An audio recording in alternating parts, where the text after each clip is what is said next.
All right, it is 7:01. Good evening, everyone, and welcome to the Hanson Finance Committee meeting of April 6th, 2021. I will entertain a motion to open. Motion to open. Motion made by Mrs. Wright, Second. seconded by Mr. Powers. We'll do a roll call vote. Mr. Dugan, Aye. Mr. McCormick, Aye. Mr. Powers, Aye. Mrs. Werdeman, Aye. Mrs. Wright, Aye. Mr. Sullivan, aye. We are open for business. Thank you very much, everyone.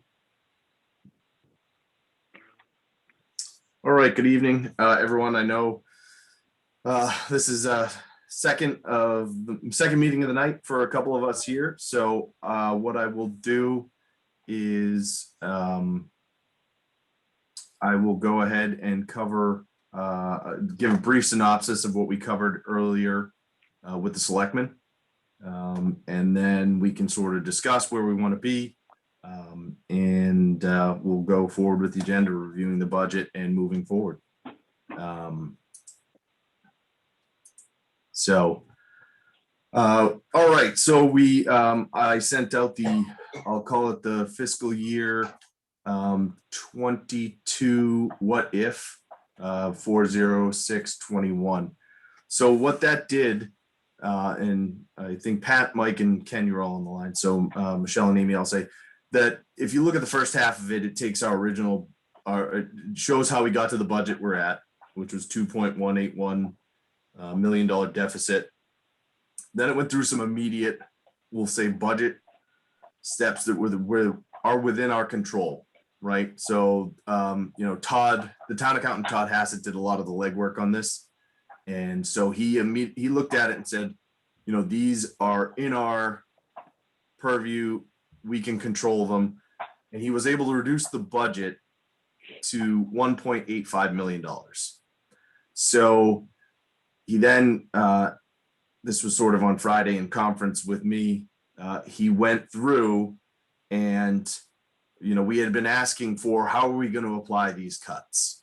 We looked at a couple of different ways of doing it. Is it a certain percentage across all town departments? We looked at that option. Unfortunately, that just doesn't work. You can't get to that 1.85 million. So then it became sort of we'll call it the tactical approach of where do we have to start reducing numbers. The town departments are already using budget numbers we'll say, an expense wise from 2020. So that was the task they were given. So all the reductions were taken back down to, we'll say, 2020 levels. And then you have to look at where the rest of the majority of the cuts are going to come from. And so, if you go through that list, look at general government, there's about $212,000 worth of cuts that were proposed. One of them being the reduction in the reserve fund. As we mentioned last week, I said we hadn't voted on it specifically yet. And again, let me emphasize, and Ken, maybe I should have said this before, these are just proposed, this isn't hard and fast for us. This is, we can move around with it, but his exercise, this is how he was able to get to a balanced budget and, having to cut $1.8 million out of it. So this is what he looked at. Again, it can be moved, but when it comes down to a budget deficit this large, we all know, unfortunately, it's personnel. So if you can see the sort of the general cuts to general government, $212,000. Cut to public safety, $1.115 million. A reduction in the school's operating assessment, which, of $300,000. I think that's sort of a good faith number that he's looking at based on what Whitman can afford as well. Public Works, a reduction of $157,000. Human Services, $36,000. And Culture and Recreation, about $30,000 as well. So what that all translates to is a list of personnel reductions. And I didn't get this till afterwards, so I apologize. It's not on your sheet. I can send it to you after this meeting. It breaks down to basically a reduction, 8 different reductions. So it would be the loss of a part-time employee at the treasurer collector's office. It would be the loss of basically the town hall custodian, a full-time position. It would be the reduction of 6 full-time police officers, in addition to not replacing one of them that's retiring. It would be a reduction of 4 firefighters. It would be a reduction of 2 full-time employees at the highway department, 1 full-time employee at the Council of Aging. The library would have a reduction in several part-time employees, the amount of hours they work. And then the planning board would have see the loss of its assistant. So that is how I'll say he went through the exercise and cut it down. And unfortunately, I don't think there's a lot of movement otherwise to get those reductions done. There are some areas where we can debate this freely, but I wanted to give you all this as an idea of where we have to go. Again, these aren't the exact ones we have to recommend. I would gather that these will be the exact ones the selectmen are going to recommend because this is what the town administrator and the town accountant are proposing. So we went through that. And then finally what they did, and I think Pat, you might have jumped off the call, was they did vote. They had to vote tonight because of the way the law is set up. They had to vote on an amount to be printed on the ballot. So they did settle on the override for the full $1.85 million. So that will go on the ballot. It will be the warrant article will set the election, but this actually will go on the ballot as a $1.85 million override. So that is where we got where the numbers go. And I will open it up for discussion. That seems so crazy, like the police. I'm just thinking like 6 police and then the 1 person that's retiring. So basically 7, you lose 7 policemen under that. Mm-hmm. And 4 firefighters. That's huge. Yeah. I know that right now they're already working tons of overtime there. Wow. Right. And I will say that I know that Chief Thompson and Chief Mix are preparing, I'll say, detailed impact statements as to what these loss of personnel will directly affect. I know one of the things that was brought up was, they're building a brand new apartment building right down on Phillip Street that I forget the total number of units, but it's going to house, 300 people. So the population numbers are going up. And if this happens, public safety numbers will go down. That's actually scarier. Think about that. Well, for my two cents on it, I took a look at just kind of flipping through the budget books of where are the other areas, and I come back to the same recommendation. Things that you could potentially cut end up impacting the entire department across the departments. Things like, okay, well, you have, IT licensing, software issues, things like that, do you not renew this one? Do you not? But that impacts an entire department. From the time that I spent trying to look around at this, you could find a couple of bucks here, a couple of bucks there, but at the end of the day, I came back to the same conclusion that Todd did, that it is a headcount issue. That's the most manageable number, unfortunately. Hmm.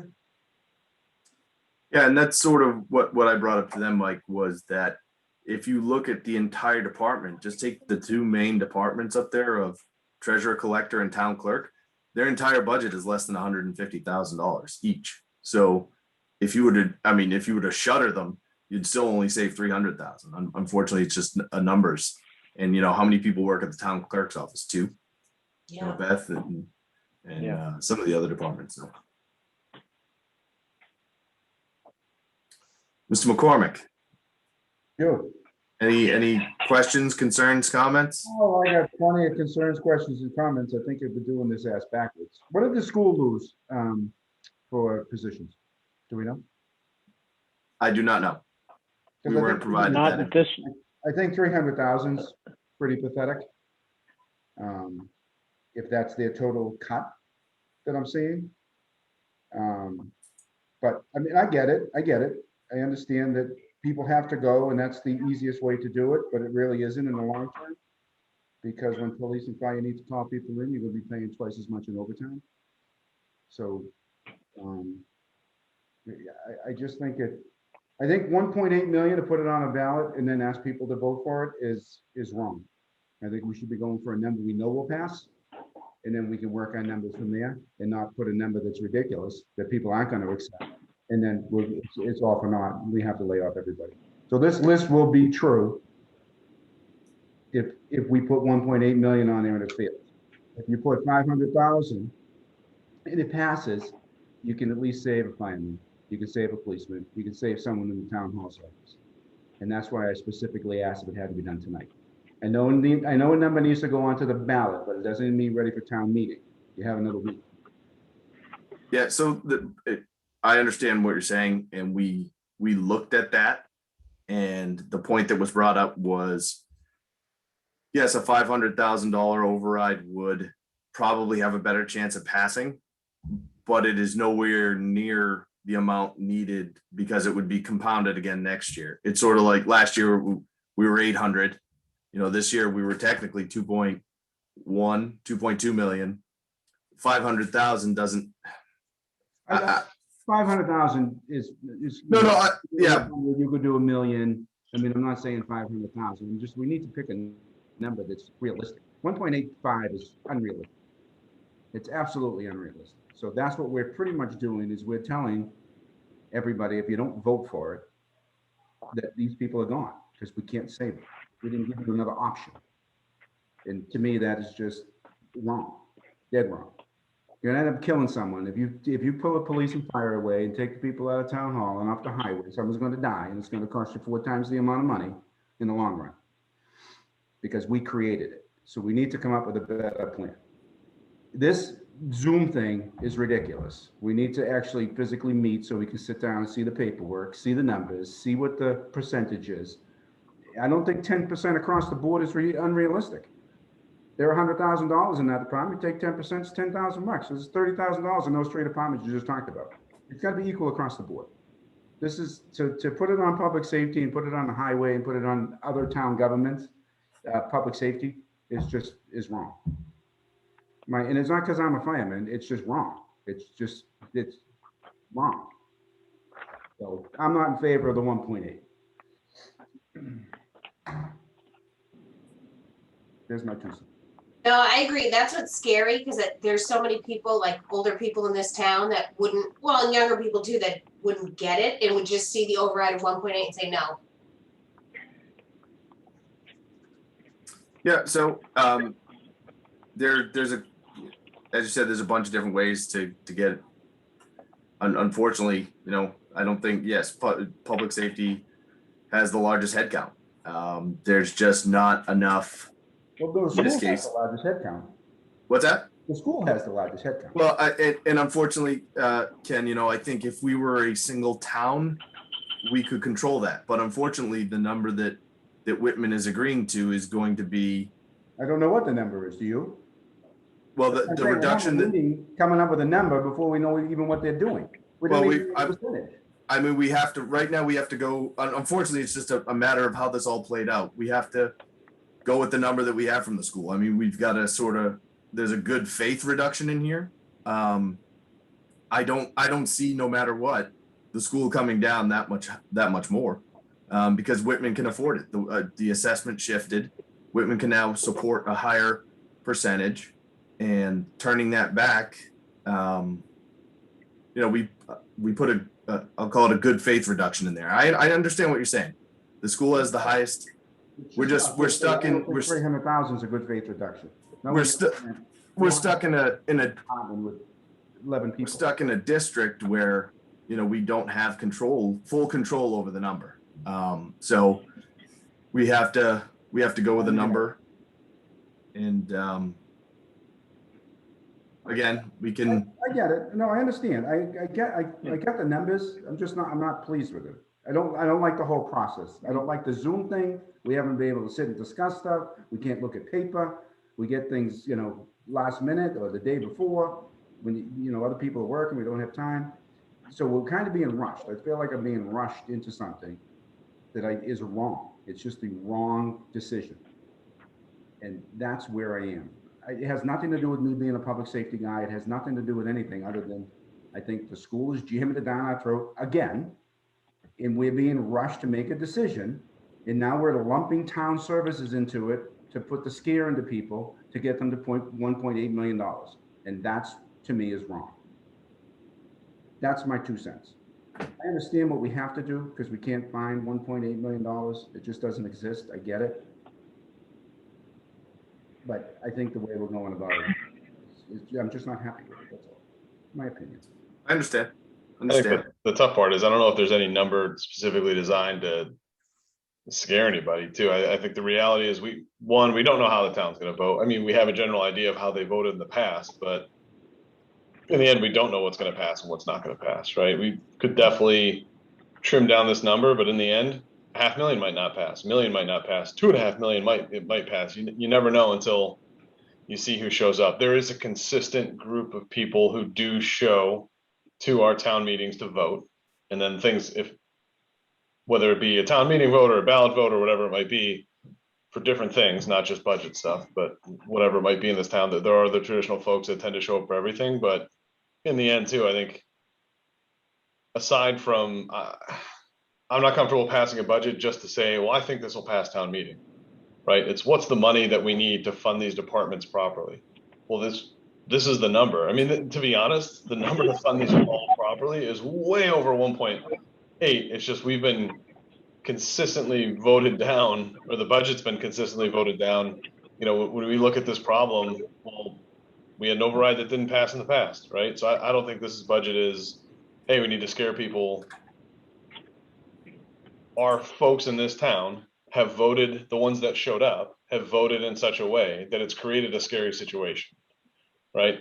I honestly don't think this problem falls on either FinCom or the Board of Selectmen. It's a town problem for every resident of this town that is a registered voter that either shows up or doesn't show up. And there's a lot of people that scream and shout on social media about stuff, but then you never see them at these meetings, right? Or you see them at one town meeting out of the last 5 years to vote for something. And there's a reason. I know I knocked on the wheel last time, and I really have nothing against it. I honestly don't. I get the company that was supposed to put it up has been shut because of COVID and some other stuff, but the folks that want the wheel, they're the ones that show up, right? The folks that want the money for a library, they're the ones that show up. When school was super important, we had that big outside thing on the football field. We had one of the biggest attendance we've had in the history of town, because that's what was on the ballot that was important to people. I mean, if 1.85 or whatever the exact final number is what we need to function as a town, I pray and hope people show up. If they think it's important, great. And if they don't, the reality is we're shutting down a lot of different things. And I mean, we could trim the budget as much as we want, but then it does fall to us if we come out and say, well, we're not going to do the 1.8 override. We're just going to put a budget that trims all these different things. Like that, then I guess it is on us. But maybe we don't vote for a budget. I mean, we can all vote our own different ways of what we want to vote for from a budget perspective. But in the end, I hate to say it, like we're going to propose a budget at some point. We're going to either support or not support the override at some point, but it's going to come down to whoever shows up to vote. So we'll see what happens. Yeah, and all excellent points. And we'll be, our task in the next 2 weeks will be to carve the budget to show that deficit. So Pat, I don't know if you were on so procedurally, the way it will go is, I believe the budget article is normally Article 4 at town meeting. So what we will do is we will make cuts to the amount of $1.85 million in our budget. And then what we will do is there'll be another article following on that will, if the override is approved, it will automatically fund these back into the sources where we cut. So, to Ken's point, we don't have to go with the recommendations of the town accountant. He has tried to do it the most judicious way, and we can go back in and take another bite at all of these and look to shift it around. I mean, one of the points brought up by Mr. Mitchell was that, we have $118,000 in free cash that we're putting towards the transfer station. Why are we doing that? Well, what Todd and I had discussed at the meeting was that the town has overwhelmingly shown, town meeting after town meeting, that they want the transfer station funded. And yes, we're in a different scenario. It falls outside of the general omnibus budget. So, we could say, hey, we're going to cut that free cash reduction in half. And now maybe we can get one of those positions back. So this is the cuts we looked were at based on what would be, I don't want to say within our control, but what was it, 2 town meetings ago? I think we all decided to reduce the subsidy to the transfer station. We had worked with, the Board of Health to how many days could they close. We had cut it in half. And then what happened? They funded it in the full amount at town meeting. So, Mr. Dugan, do you have a comment? No, like Ken, probably lots of comments and not the time to get into those. So, well, I mean, if you have discussion, this is the time, because we are running out of time. Yeah, no, it's I don't know how you protect, for lack of a better term, pulling that free cash out to then supplement a police or fire budget for saving another position. That's kind of my only concern thought is there. The other point of that is that by doing that, we're back in the same, it's the stop me if you've heard this before argument of that's then 118,000 that may or may not be there, that you're trying to then fund that hole when the fiscal 23 budget rolls around. I just to kind of go back to a couple of Ken's points, where I think it's depending upon perspective. And I think 2 budget cycles ago, when the school had a reduction based on what the towns could afford, they had 19 people cut there, and nobody was cut at fire or police or safety. So I think it's all relative.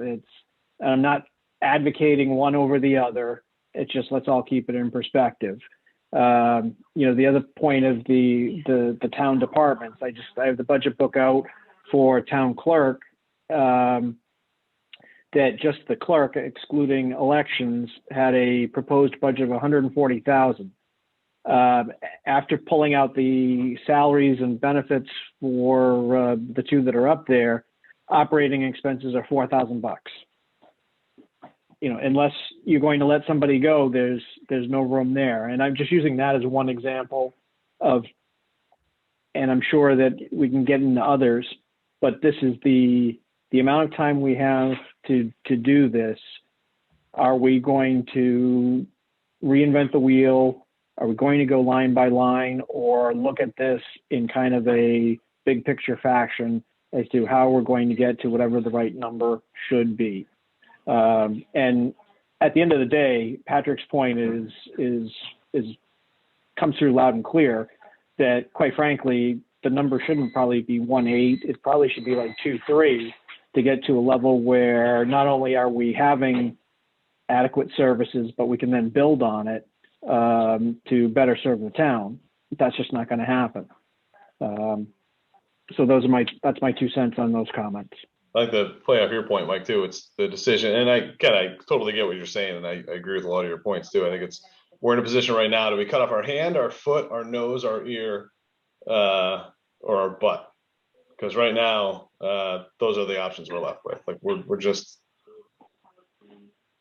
in a really tight spot. So.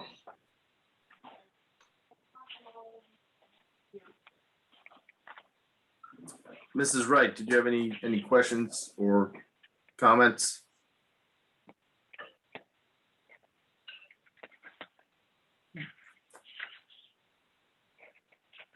Seeing or hearing none. So, again, I don't think anyone's pleased with where we are right now. We've got to, unfortunately, we have a task ahead of us. We have to take this task of the 1.85 and start looking at falling out with cuts. Now, I'm okay. I'm not going to, push for a vote or anything tonight. I want to give people enough time to digest it. But I would ask that if you believe there are, I will say that Todd is a great accountant. He's done a great job over the years. I put a lot of faith in what he has to say and what he does, but I am willing to look at other options. So if the committee wants to go back in the next week or so and look at making cuts in different areas or moving some around, as Mike mentioned, there's not a lot. The expenses line is pretty thin across all the departments. So you get 4,000 there, maybe 8,000 here. But if there are other areas where you'd like to go and cut and move some things around, otherwise, we're going to have to look at probably voting on a budget. I believe the 20th is our deadline. Let me just see the calendar.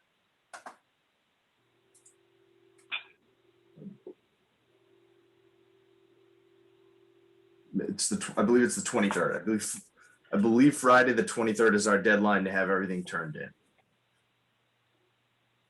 Mr. Dugan. Kevin, yes, and this just struck me now. So, point of clarification, if you happen to know this, I believe part of free cash usage had been that we were making this $230,000 additional pay down on the debt for the middle school. Yes, I sent out the free cash usage. I guess what I'm getting at is, if everything is on the table, does that pay down eliminate that debt entirely so that it's now done and over with? Is that still leave something? And going back to Ken's point about the need for public safety, if that doesn't retire it completely, that would benefit budget cycles going forward, then is that something that you think about as a kind of a leaving it as is on the existing debt schedule, or even take half of that and that now saves another position? No, that's a great point. I believe it was the final pay down and to pay it off entirely, but I will ask that question. So I guess the question there is, what's a full year's debt service P&I on that in comparison to a position?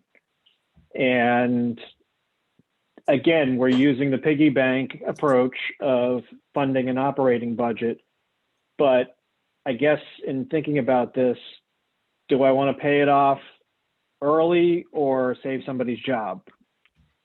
That's a point to think about. That's a really good point to bring up.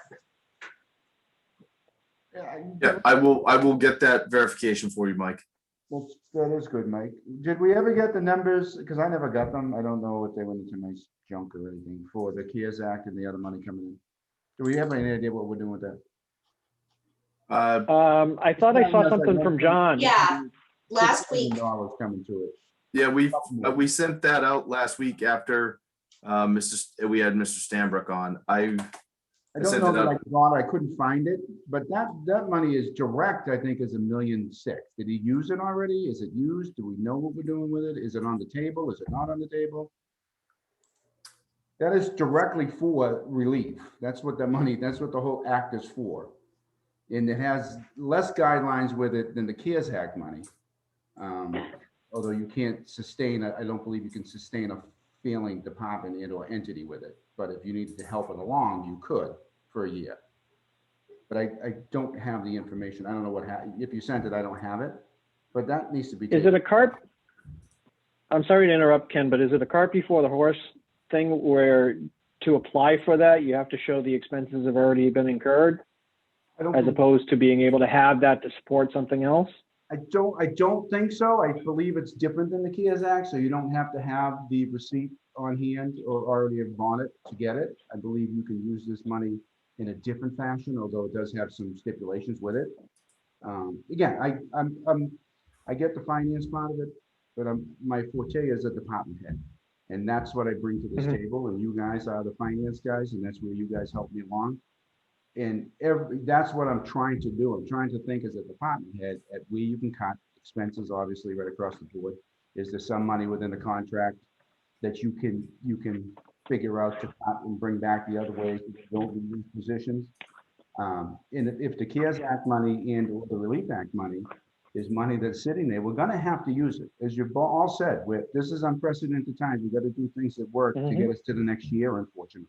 Because it's not gonna be any better next year. We need $3 million. And I agree with Pat, and I agree with you, that $3 million, but that would never fly. So my thought process in my head is, what do I need to make this work? Is it 1.2 million? And then we can work from 1.2 million to figure out what the layoffs are, what the cuts are in everybody's department. I don't know that we've ever been given that opportunity, because it just comes out with this 1 point. And I'm not saying Todd didn't do his homework, and I think he's done everything. He's a great guy and he's great with the numbers. I just don't think we, as a board, we've had adequate time. And again, COVID doesn't help this process, and this Zoom stuff doesn't help, to look at and to figure out where we can make the cuts. That's what I want to make sure that we cross our T's, dot our I's, and we go down every avenue before I go, okay, 1.8 is it. I'm going to have to suck it up, and that's what we're going to have to do. Well, I mean, I understand what you're saying. But we've got 2 weeks to turn it in, and that's why I'm saying if you want to look at where we want to make adjustments, that's fine. But right now the number is not changing. It's going on the override. They don't have the ability to change it. That was tonight's vote. So one way or the other, the town is going to be voting for a $1.85 million override. I mean, that being said, though, we could potentially, they voted on the override, not necessarily the proposed budget, right? So if I'm not saying or suggesting this right now, I'm just saying we go 0 on the transfer station and a little bit less on the debt number. Does that reduce, to Ken's point, the public safety impact? Yes, we can move that. We can move the dollars around. We can say, hey, listen, we're not giving the I'd rather have a fireman and a police officer than open the transfer station at all next year. We can say that. We can move that out. Those are funded through articles. So that's, again, it's a little different because it operates outside of our budget. It operates outside of the omnibus budget. We're in that 2 weeks, we're required to we have to go to town meeting with a balanced budget. So we have to get, unfortunately, I know what you're saying. Like, I wish next week they'd say, oh, wait a minute, the school's going to give us $1 million back. Unfortunately, it's going to be the number we're voting on is now $1.85 million. So I really hope that something changes. I hope that it would be great, Ken, to your point, tomorrow night, if the school committee met and said, hey, let's lower it to $1 million, let's give them back $1 million. But I think realistically, I don't think you're going to get a lot of movement, because you're going to get the argument from them that they have cut personnel year after year after year. And I'm not saying it's right, wrong, or otherwise. I'm just saying the argument you're going to get from them is that we've cut. And now I completely understand. And it's a dangerous thing. So they're not going to do anything. Why would you do anything if we already showed what our hand is? Our hand is 1.85 million. So they're not going to do much. So I get that. And my point isn't just to save police and fire. I would love to save someone in the town hall. I want to make it even and fair across the board. I don't think it's even and fair across the board. That's my point. So at some point, we got to tell the school, you either got to put up or shut up, because you're not doing what you're supposed to. And that's the end game. That's what it is, period. End of discussion. There is no debate over it. That's where we are in a place now because of what we were forced to get into under the statutory in the other method, the alternative method. That's why we're where we are. And we're going to be there next year. We're going to be there the year after. It's only going to continue to get worse and worse and worse. We're going to need $3 million override every year. So I'm just trying to make it, to everybody's point here, if we can move the transfer, if we don't have to pay the debt off on the school, if we can do this, if we can cut a little more out of someone else's budget, then maybe we can put back, a staff over at the clerk's office. Or it doesn't have to be police and fire. I told you, it has nothing to do with me being a public servant. It has to do with being fair. And I don't think it's fair. That's my point. So I have a question. I'm looking at John's email to us that we got last week. So Hanson directly, we got a little over $1 million, and then 2.1 from Plymouth County back to us. We don't know how that plays out into all of the budgeting.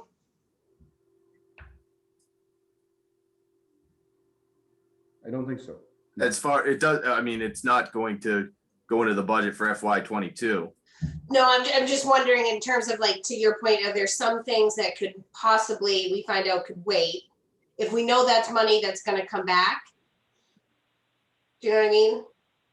Well, I mean, we already knew that, and that's not in here.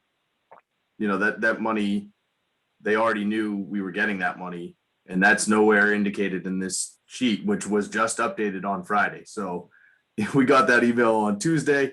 This is from Friday. I was on a call with them for a couple hours on Friday, and then I sent it right off to you guys. So this is live. This is as real as it gets. And yes, now there are some, Mike, again, to your point, there are some questions regarding free cash. But this is where we are. And I don't like it either, to Ken's point. We're playing, everyone's looking at our cards, and now we're up against the time crunch. So, this is where we're sitting. So we'll look at, so I'll go back with a question regarding the HVAC pay down. If there's, if we've got more questions like that, or more opportunities that people have seen in the budget, I think that's a great way to go about it. We drag out a debt payment for another year. We look at reducing the transfer station. We look at, to Mike's point, there's not, expense-wise, there's not a lot of expense to be cut from the town budget for any budget. So I'm happy to continue to go back with questions and creative solutions. What is if you borrow, just a quick question, if you borrow 1.8, whatever it is, but you don't need to borrow the whole thing. You're authorized to borrow. You don't need to borrow the 1.8, whether you need it or you don't. So let's say we get that down to. Well, it's not borrowing. So it will just allow us to go up over the 2.5 that we would normally raise. So that's all it does. Is it gives 1.8. You can get, if it's down to 1.5, by some miracle, that's what you borrow, is the 1.5. You don't have to borrow the 1.8. You're not locked into the 1.8 if you don't need the 1.8. You can just borrow up to the 1.8. Yes, it's a one-time allowance of us to breach the limit, but it would be dependent upon what they eventually set the tax rate at. So it allows us to break the rule for a year. It will go to our bottom line, and it will always be available as part of the levy going forward. Correct. So in theory, yes. If we run a surplus next year, in FY23, they could lower the tax rate and not use up to the entire amount. But this allows us to step over that 2.5% rule increase over year. So Kevin, let me ask another version of Ken's question. And Ken, apologize if I'm trying to put words in your mouth, but what I heard was if at the ballot box 1.85 was approved in May, we settled out with a school or found other money, whatever the case may be, and of that amount we needed $1.3 million as opposed to $1.85 million. Is that stay on the books as, assuming it was passed, as unused levy? Or in October, could we say we didn't need that, and have that amended from the 1,850,000 to 1,300,000. I mean, I think at the end of the day, we're always running shortfalls. If for some reason that amount passed, I don't think I would be entirely supportive of giving it back because it'll get spent real quick. It would, However, it will go up. That will be the new levy, floor. So that will be there available for use. So if there was something that happened in the meantime, I mean, it could go over as free cash into the next year. It would show us like, it would be like running a surplus, but that would be the new base. That 1.85 would add to the levy base. So we would be, and forgive me if I'm not using the right term legally or anything like that, but that would raise our ability up that 1.85. So we'd add it onto the base, and then going forward, that would set it. It's a bump to get up over the number, Mhm. but it is there. It's always going to be there. All right.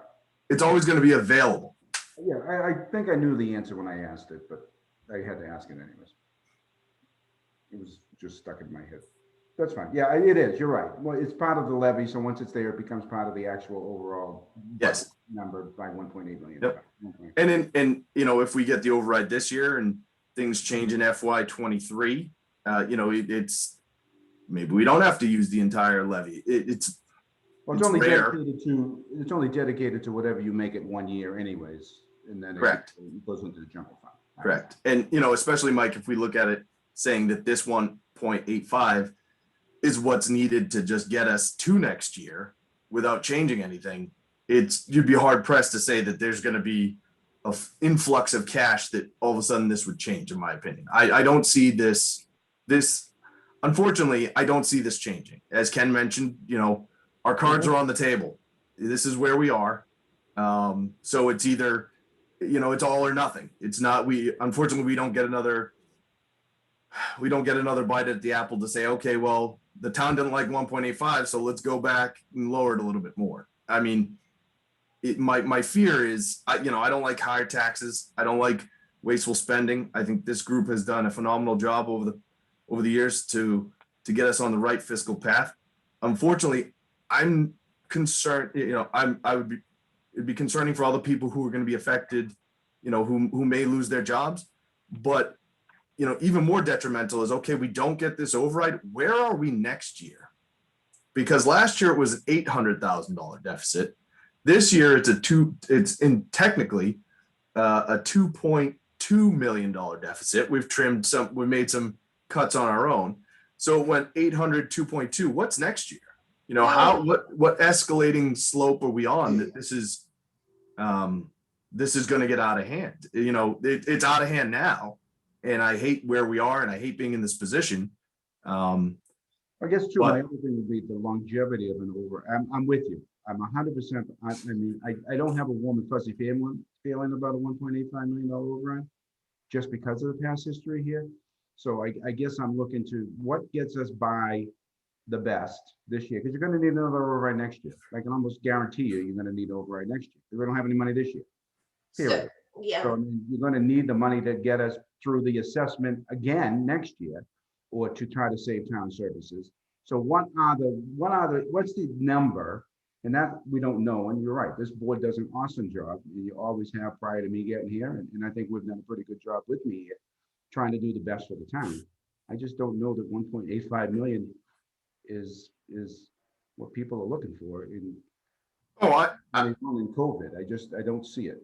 You're going to be hard pressed to find anyone who wants this override to take place. Unfortunately, this is one of those situations where we have to look at the good of the town and move forward. And that's my discussions with Todd. What we discussed was that, because I originally proposed, like we were discussing last week, Ken, of a lower amount. What's the town's at? We know the town has zero appetite. So what can we get that they might be, all right. But what we looked at it's almost like compounding interest.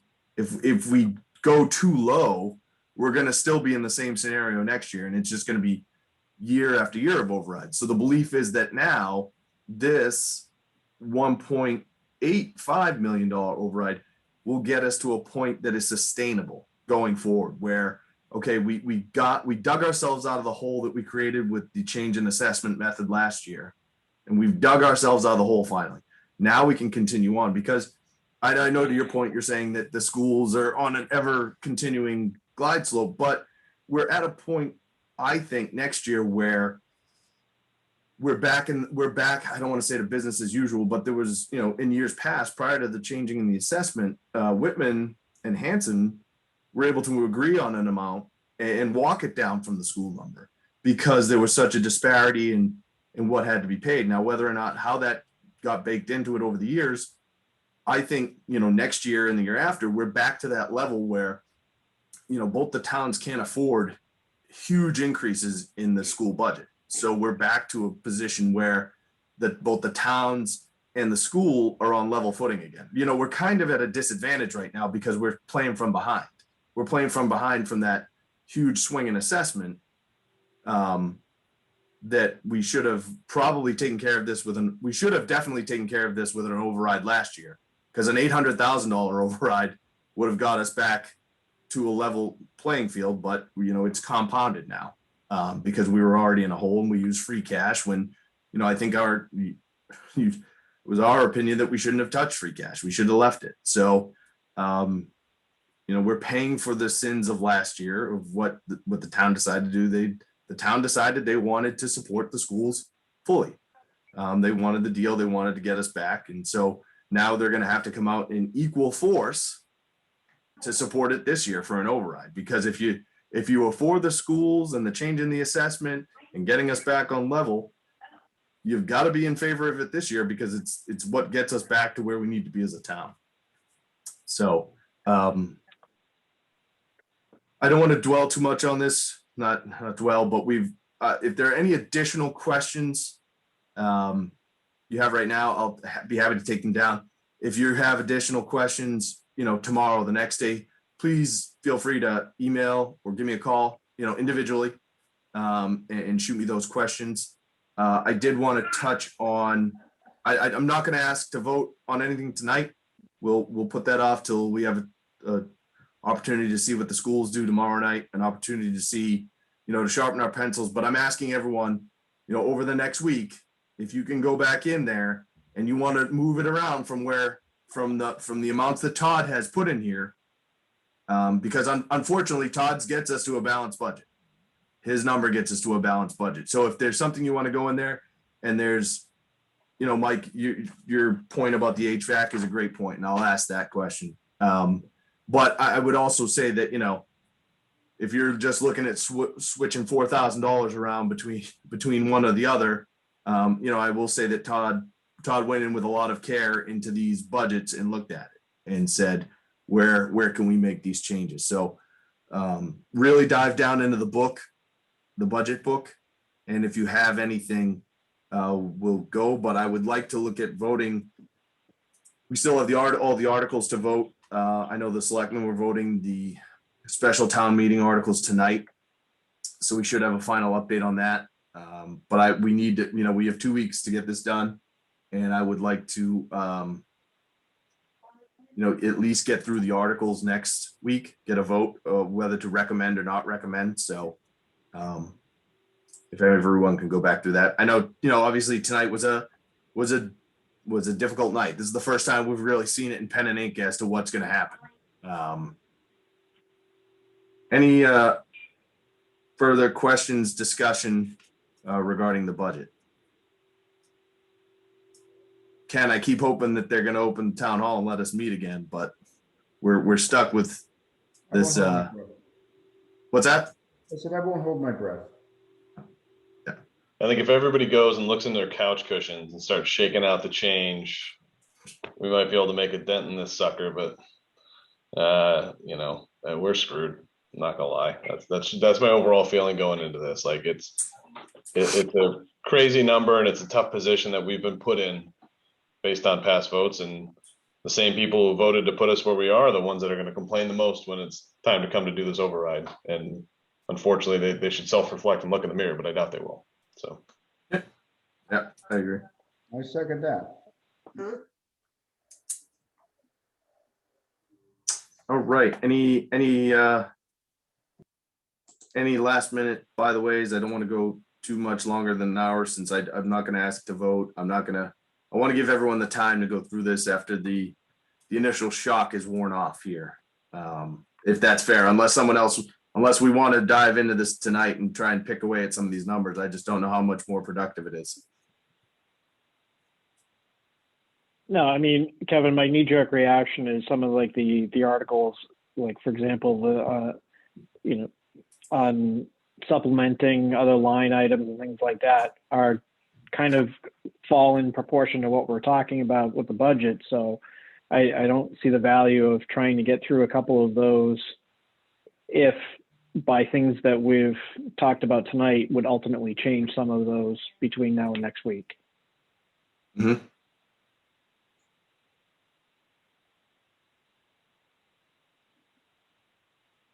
Okay. So I'm sorry, Mike, was that, so you want to go through the articles or you're okay holding off? for tonight? No, I don't see the value of going through them if we may have some things that may change some of the most important ones. Right, okay. I just want to clarify.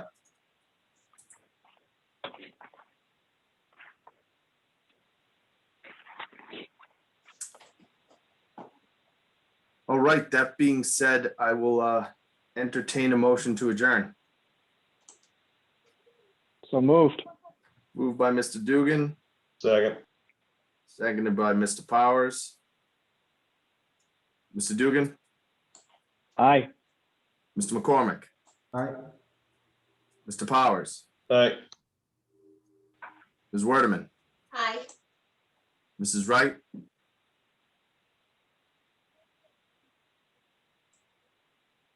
Going once, Mrs. Wright. I don't know if she's having technical difficulties, but we will count that as an abstention, I guess. And Mr. Sullivan, aye. All right, thank you, everybody. all right, good night. Good night. Thanks. Good night, everybody.